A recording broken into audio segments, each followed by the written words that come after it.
Alexander Kane, CEO of Vanguard Enterprises, strides through a chaotic airport terminal, his expression a portrait of controlled urgency. He's a man on a mission, and today he's on the brink of clinching a deal that could transform not only his company but possibly humanity itself. The merger he's orchestrating will secure access to breakthrough energy technology, one that promises to make resources limitless and, for Vanguard, profoundly profitable. Time is tight. Kane cuts a direct line through the crowd, barely noticing the commuters who part for him as he advances toward the private jet waiting to whisk him away. Control and ambition have propelled him to the top, and he isn't about to let a minor delay jeopardize his plans. Just as he's reaching the tarmac, a sudden, intense storm descends. The airport is instantly submerged in darkness. Lightning strikes flash dangerously close, illuminating the clouds with an eerie, pulsing light. The sky feels almost unnatural. Power outages ripple through the terminal, and his jet's departure is put on indefinite hold. Agitated but determined, Kane assesses his surroundings and heads for a remote terminal building to wait out the storm. As he makes his way through the deserted concourse, he spots something unusual. Standing alone in the rain, unmoving and untouched by the chaos around, is a strange figure. The figure stands cloaked, hooded, and enigmatic, a lone presence in the rain. Even as water drenches the tarmac, it seems to bend around him. In his hands, he holds a crystal, softly glowing, casting a pale light that cuts through the thick downpour. The figure doesn't seem to mind the storm, nor does he move to seek shelter from it. Kane hesitates. His first instinct is to ignore the figure and continue on his way, but something stops him, a rare feeling of curiosity, laced with apprehension. Against his better judgment, he approaches.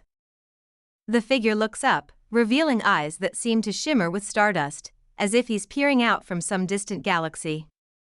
With a slight nod, he speaks. "Alexander Kane," he says, his voice both soft and profound, seeming to reach straight into Kane's thoughts. Kane's surprise is barely hidden. "Do we know each other?" The figure smiles faintly. "I am Ma-Rith of the Celestial Kin," he replies. "And I know of you and the world you're striving to build. I know the power you seek and the influence you wield. But I am not here to judge you, I am here to offer you a choice." Ma-Rith invites Kane to sit, and for a moment, Kane finds himself listening. There's something about Ma-Rith's presence that commands attention, and he realizes he has little else to do while the storm rages on.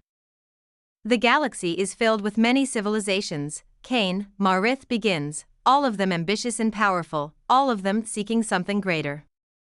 But there comes a point in each species' journey when they must make a choice, to use their power for growth or for dominance. To choose balance or unchecked ambition. Kane is intrigued but remains skeptical. "I don't see how this relates to me. Humanity isn't like other species." Ma-Rith's eyes narrow, his tone unwavering. "No species thinks it is. But humanity's ambition is a force, one that can shape worlds if it chooses. Or, it can be the blade that severs them." As he speaks, Ma-Rith extends his hands, presenting the crystal. This crystal holds visions of what could be, Kane. It is both a gift and a test. It will show you the future of your choices, the possible paths your world could take. Kane hesitates but reaches out to touch it. The moment his fingers brush the crystal's surface, his vision blurs, and he's pulled into a trance-like state. Kane finds himself floating above a sprawling metropolis, one that glows with an ethereal beauty, almost utopian. Towers of glass and steel shine, powered by abundant energy. People are thriving, their world lush and vibrant. The air is clean, and there's a sense of balance and unity. He realizes with a start that this is Earth, a future Earth shaped by his company's innovations and his leadership. But the vision shifts. The once thriving metropolis begins to decay. He sees endless rows of factories churning out smog, the skies overcast and the ground barren. The people he once saw thriving are now struggling to breathe, their faces masked and pale. The cities have become fortresses, locked down, ruled by corporations, hoarding resources. Kane feels a chill as he watches humanity on the brink of greatness in one moment and ruin in the next. He feels a flicker of doubt. Could this power be too much for one species? Or, more unsettlingly, for one man? When he releases the crystal, he stumbles back, dazed, his mind racing with the weight of what he's seen. Maritha's gaze is steady. These are not predictions, Alexander. They are possibilities. Your choices are the fulcrum upon which they rest. As Kane grapples with his newfound knowledge, the storm outside intensifies, and suddenly, another figure enters, a tall, imposing figure with eyes like embers and a suit of dark, ornate armor. This is Thrainax, a battle-worn mercenary from a species known for its ruthless pursuit of power.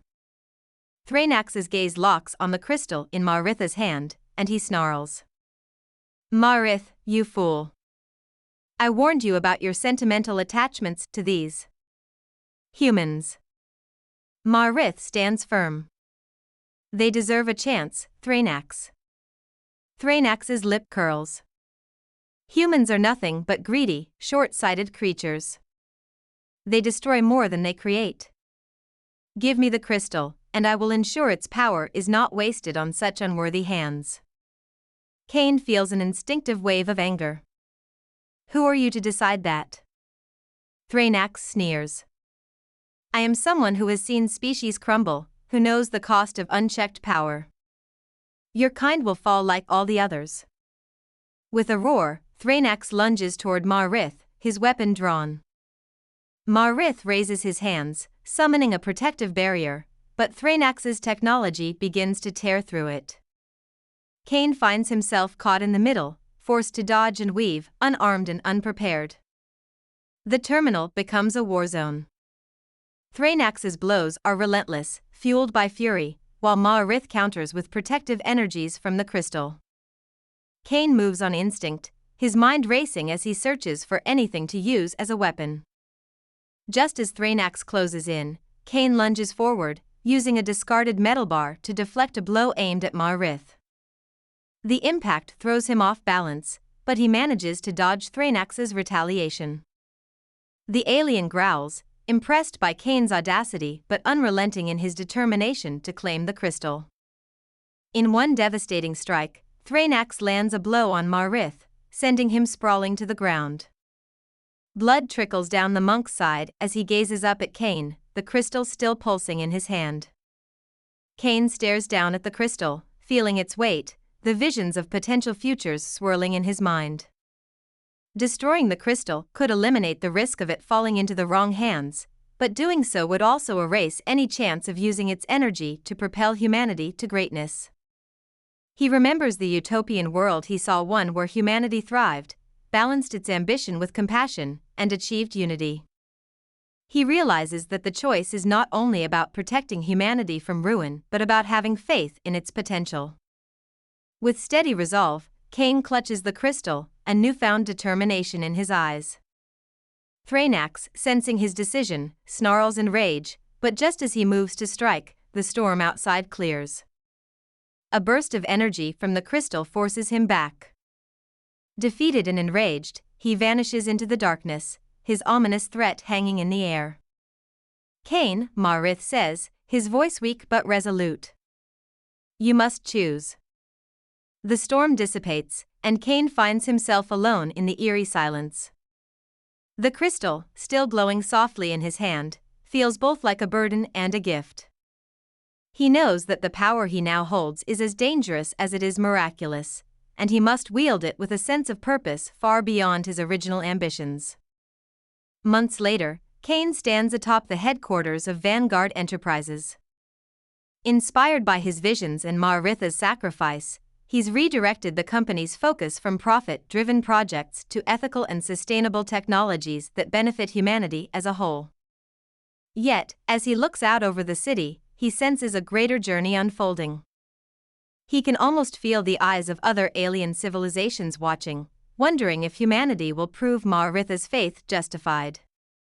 With the crystal's light still faintly glowing in his office, Kane stands ready to guide humanity into the unknown, trusting in the resilience and potential he believes his species possesses.